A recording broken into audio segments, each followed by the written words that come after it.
a merger between Oregon State and Washington State, as previously reported by Ross Dellinger, for Oregon State, Washington State, and the Mountain West is the worst case scenario.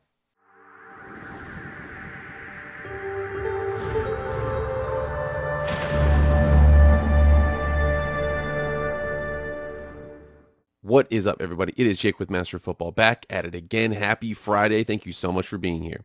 If you want to be up to date on all things college football, hit that red subscribe button right now. You will not be disappointed. Also, the like button too. I really appreciate it. Again, the likes and the subs, those are big. I really need those.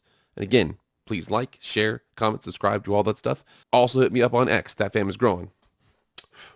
Without further ado, let's get into the video.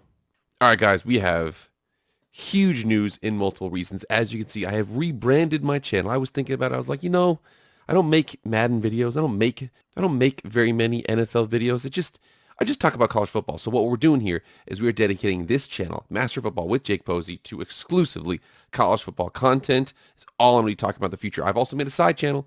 All my guys who are EA college football fans, go over there. It's called the MF Film Room. Links are in the description on my channel. But let's get into the topic right now because we have ourselves a doozy. The one thing about reporting is the fact that it's very difficult. There's sources here and there. Sometimes those sources are accurate. Sometimes they're not. Whatever it is, there's sometimes that stories get leaked and they just get ran with and people don't go back to check them up until later. However, the cool thing about the news cycle, it's a 24/7 news cycle, is that something gets reported and if it's incorrect, somebody's going to call you on it. We start with this story that came out just the other day. So from Ross Dellinger of Yahoo Sports, and he's very well respected. I'm not trying to say he tried to do this on purpose. I will tell you what I think happened here. Said Oregon State and Washington State are inching closer to agreeing to a 2-year football scheduling alliance with the Mountain West, sources tell Yahoo Sports. The model would have the Mountain West play 7 conference games and 1 game against Oregon State, Washington State. Story soon. Says the story, Oregon State and Washington State are close to agreeing to a 2-year football schedule alliance with the Mountain West that is expected to include a compensatory package as well as intent for a future merger. There was even some language in there that basically said if Oregon State and Washington State plucked some of the teams, but not all of the teams from the Mountain West, there would be a penalty for those for Oregon State and Washington State. Well, as Lee Corso has said, not so fast, my friend. From what I understand, that story, I'm not trying to say it highly leans to the likelihood that that story came from the Mountain West. I'm not saying it's incorrect. It might be something that is on the table. Who knows if the Mountain West is trying to promote that or not? Because an insider for Oregon State came out and basically said, no. So here we are on 247 Sports underneath the Beaver Blitz for Oregon State, done by Annie Machado, and it says the Pac-2 scheduling alliance with the Mountain West, not so fast. This is obviously behind a paywall. I'm not going to go into it. Again, if you want to pay for that, you totally can go over here and find that. But the cool thing is my guys at Sikkim 365 Sports, they posted a video where she basically went through and highlighted all of these aspects that she's talking about. And here is that video. I'm going to make sure I include it in the description. Go check it out. Boom. Annie Machado, front and center. A merger between Oregon State and Washington State, as previously reported by Ross Dellinger, for Oregon State, Washington State, and the Mountain West is the worst case scenario. What we're going to do right now is we're going to go through that video, and again, I have some quotes I was able to pull from that video. We're going to go through that video, kind of look at the different scenarios that can happen for Oregon State and Washington State because, again, it's realignment season. First, it's always realignment season, but we got to check it out, man, because there's plenty to talk about. So a couple very big quotes from the Anna Machado reporting she has. She says right here, Oregon State assumed that Washington State, too, wants to rebuild the Pac-2 conference. She was very, very clear that was the intention of the league. They're not thinking, oh, we're going to do this, oh, we're going to do that. Their number one stated goal was to rebuild the Pac-2 conference. Whether or not that's influenced by the fact they have to maintain that presence while they're in their, court hearings with the assets of the Pac-12, whatever it is, I don't know. But I do know that she has stated from her sources inside of Oregon State, that's the intention. They're looking to create stability for the next 2 years. As you guys know right now, the next 2 years, the first 2 years of the 12-team playoff, we don't really know what's going to happen there. Also, consequently, the Mountain West has a deal that after these next 2 years expires, there's a lot of questions we don't really know what to go here. They're looking to have a schedule in place. Again, she wanted to make sure she emphasized this multiple times. A Mountain West scheduling alliance is far down the list at this point. So again, Ross Dellinger, not trying to say he got false information. I am trying to say it might have been from, let's just say, Mountain West sources who have some wishful thinking. I don't know. We'll see.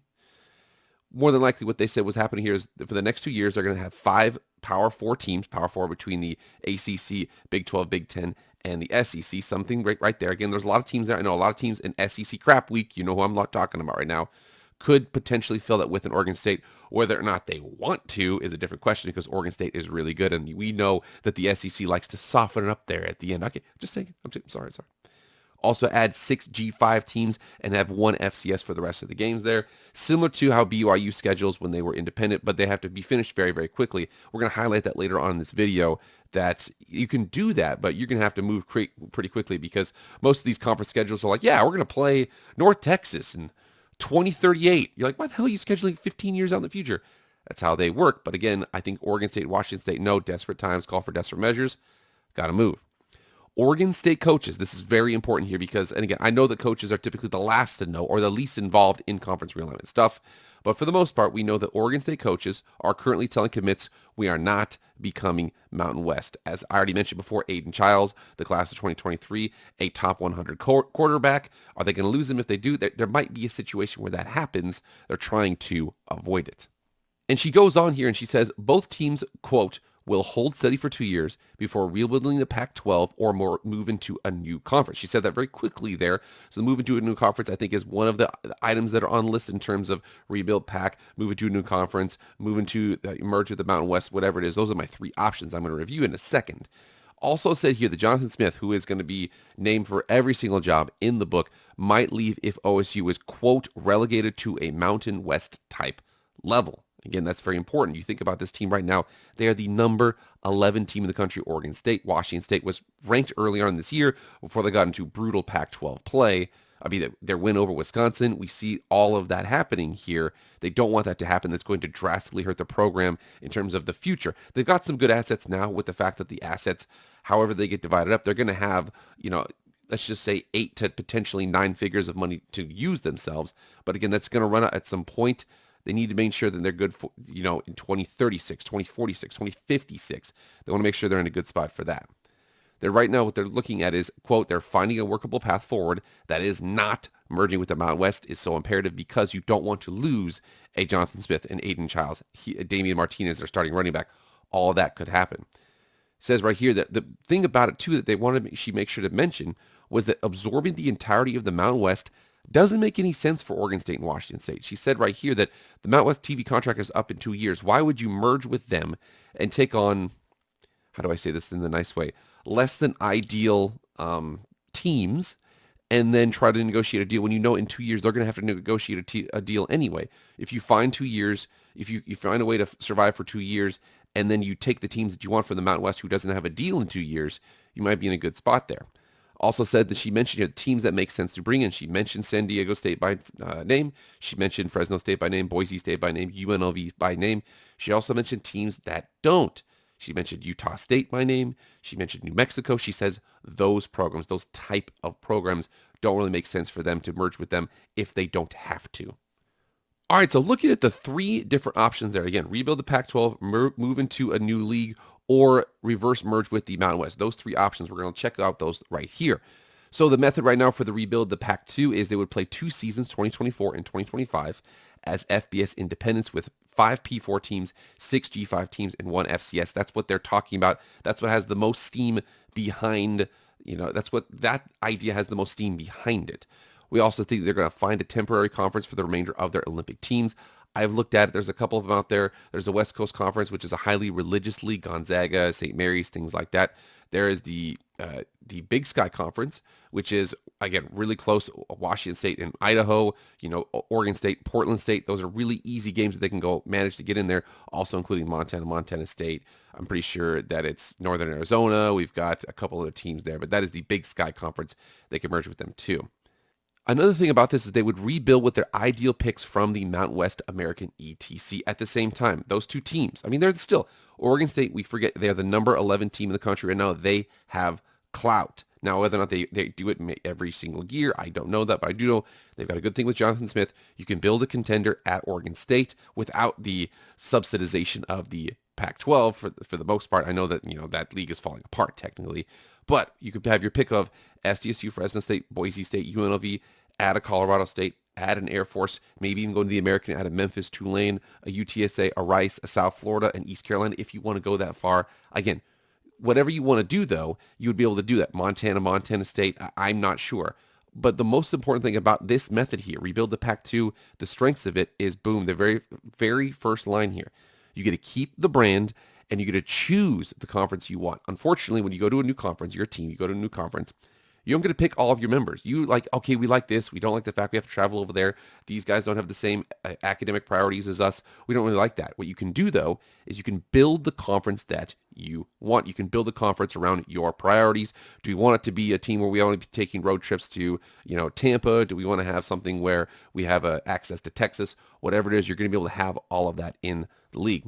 And also would, if the right teams are added, undeniably be a conference where the winner would be in the playoff annually. And again, that we're not sure if that's going to be right now what's going on with the CFP is they're deciding, well, since the Pac-12 is kind of dissolving, it lost all of those teams. We have the 6 highest conference rated champions and then the 6 at-large bids. Do we want to switch to a 5-7? If it switches to a 5-7, you want to make sure you can put yourself in the highest possible chance of whoever wins your league is in that 5. You want to make sure that you can choose the right teams. You don't want to choose teams that don't care about sports, whatever it is. And unfortunately, too, the only weakness of this right here is they even said it too, is it requires a ton of work. There's a whole, you got to schedule all the games this year. You got to schedule all the games next year. You got to call up the teams that you want in the Mountain West. You have to call up the teams you want to call up in the American. You got to form an advisory committee. You have to do a whole bunch of crap. But again, they mentioned right here, this was their ideal scenario. Now, the merge with another conference could be the Mountain West, of course, but we're not going to talk about the Mountain West right here. We're actually going to talk about something else based off of a tweet that I saw. So right here from Cowpoke U, he says, just a thought occurred to me in the court ruling that Oregon State, Washington State are legitimate owners of the Pac-12. Brett Yormark can now merge the Big 12 and the Pac-12 conferences while keeping the Pac-12 network intact. Maybe there is a real move here. There's always hope, whatever it is. So again, that is still something that is on the table here. The method that would happen there is that you would basically buy your way into the Big 12, similar to how SMU bought their way into the ACC. Again, that would be, it's totally capable of doing something like that. The strengths of this merger would be you would instantly be in a yearly playoff participating league. Whoever wins the Big 12 more than likely is going to be in the conference, or is going to be in the CFP. They're probably going to be there in the future. Assets left over from the Pac-12 could be used to subsidize the league payouts. The Big 12 TV deal could only pay $10 million per year for the first contract, but they could throw in their own $20 million so they can get to the $30 million a year payout. That is totally something that could happen. One of the big issues here, think about this, and I didn't even think about this up until it just came to me right now. Weaknesses, a lot of red tape, especially with the assets still tied up in a legal battle. Leaving the Pac-12 members could claim Oregon State, Washington State are harming the brand with the dissolution. Think about this too. Oregon State and Washington State merge with the Big 12, and who also just merged with the Big 12? Colorado, Utah, Arizona State. They'll be like, okay, you don't get exclusive rights to the things that we brought in. We wanted them too. It opens up a ton of possibilities there where they lose rights to their assets. Whatever it is, it's a big, big mess. I don't even want to think about that because they'd be like, yo, dude, you can't say that they're yours, merge with us, and then keep them because you basically left the conference too. It's a weird scenario. Also, it says right here, there's no indication the Big 12 would want them.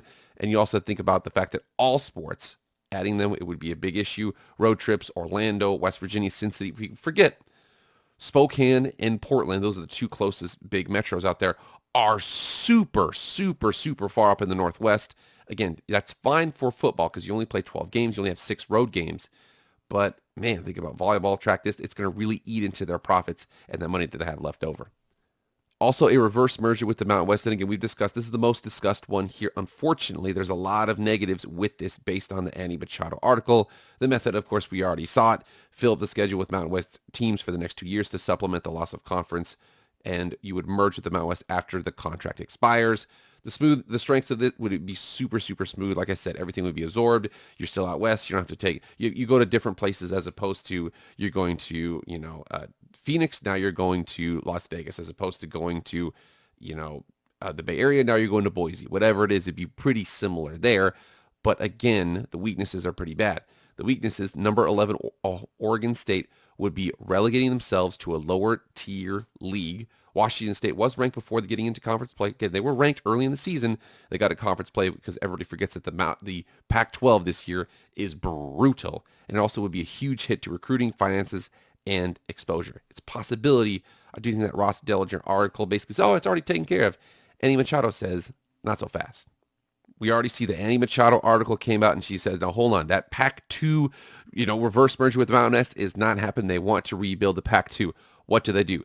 Do they try to merge with the Big 12? What happens with the assets that Colorado, Arizona State, and Utah? Do they get access to those assets back? I don't know. Do they go to they have an independent schedule for 2 years, try and get the best from the Mountain West and the American? You guys get in the comments and let me know, because I'm telling you, it's a huge mess, but if they figure it out, they might be in an okay spot, Oregon State and Washington State, respectively. All right, guys, that's it. Thank you so much for being here. Remember, please like, share, comment, subscribe. Do all that stuff. I really appreciate it. So for me, guys, I'll see you guys later. I am out.